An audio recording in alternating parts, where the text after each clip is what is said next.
को भुवनेश्वर कोचिले हाट निकट में युवक आत्मदाह उद्यम सेलून ने काम करुवा बेले आत्मदाह उद्यम करिसेंती युवक जनक निज देहरे निया लगाई आत्मदाह उद्यम करिसेंती गुरुतर अवस्था एम्स हस्पिटाल भर्ती करा जायछि।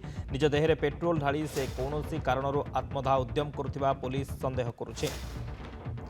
निज देहरे निया लगाई आत्मदाह उद्यम गुरुतर अवस्था एम्स रे भर्ती होइछंती युवक। गोटे सेलून रे काम करुवा युवकंकर एभली आत्मदाह उद्यम भुवनेश्वर कोचिरे हाट निकट में यह घटना घटी। तेज कहीं से भली घटना घटाई कहीं आत्मदाह उद्यम करिसेंती ताहा वर्तमान सुधा जनापड़ी ना। गुरुतर अवस्था एम्स रे भर्ती करा जायछे। भुवनेश्वर कोचिले हाट निकट में युवक आत्मदाह उद्यम गुरुतर अवस्था एम्स हस्पिटाल रे भर्ती। निज देहरे पेट्रोल ढाली कौनसी कारणरू आत्मदाह उद्यम करुवा पुलिस संदेह करुछि।